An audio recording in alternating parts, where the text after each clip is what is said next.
can tell you an example of a youth washing happened to me this year or in this COP, which Okay. is we worked for 1 year on the Global Youth Statement, which is the most inclusive and representative climate policy document from youth to the world leaders. We're expecting parties to read that policy document, and add these demands in their text. But unfortunately, none of the parties actually sat with us and read that demands and actually implement them in their text drafts. That was extremely unfortunate for us because we have worked for 1 year. That's a youth watching for us, because it was just we get on the stage in the World Climate Action Summit, we took the picture with the youth climate champion, and that's it. We're not in negotiation discussing these demands that we have put. That a youth watching for me. Okay, so I really see your point. And I feel like within my experience, our voice hasn't always been heard, especially at the beginning. Since as young people, like we didn't have the credibility in front of our interlocutors, but what we have done was trying to build our credibility through research and academic piece of papers, and just put out there what were our argumentation. And then we also collaborated a lot with the civil society. And at the end, I think that this is a way in which we have, like could make our voice being listened. But at the same time, we feel like that is not enough. So a very important part of WYCJ campaign is actually to try to influence governments to include youth in their delegation, especially in front of the ICJ. There are governments who are already doing it, like more in general, broadly, including youth in the governments.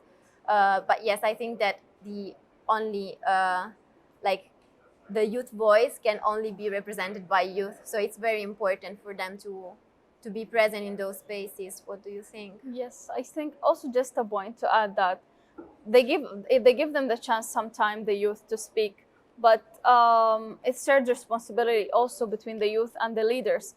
If the leaders give the youth the chance to speak and to express their demands, the youth also have to use this opportunity in a maximum way. They have to educate themselves, learn what is the UN language that's being used here in the negotiation rooms, so they can express their demands in the most way that is understandable by these people, that it can actually be implemented in real life. So I think that it's not youth sitting here complaining, we want to be included, we want to be included. No. Yes, you are included. Now you have a responsibility to educate yourself, to also represent the voices that who couldn't make it here. So it's the both sides, the youth and the leaders as well. I do agree with you, actually, and a very interesting point that we touched during our side event was also how we should avoid youth washing between youth themselves. So creating space between each other. So who cannot make it, maybe just try to create those space for who doesn't have like funds, for example, or opportunities. And I do agree about educating ourselves, but it's also nice to try to give those opportunities to like young people who can't really have that occasions. Yes, and also youth are a very diverse group. They came from different backgrounds. It's very important that youth watch out their differences without generating any more conflicts that are not needed. We're enough with the climate crisis. We don't want more conflicts between youth due to their differences or their background clashes and so on. So youth really have to be aware of this. How important is this? How privileged they are to be here and to use this in the best way.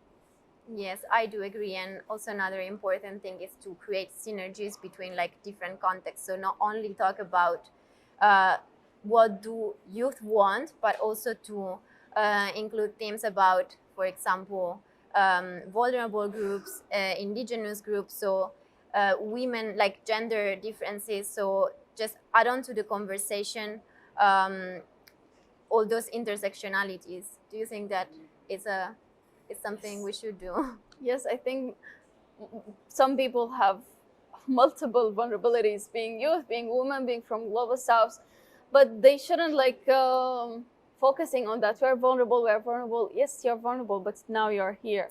You have to act now. You are the only one who made it from your country or from your continent. Reflect their opinions, reflect their voices, do what they can do at the moment. I think that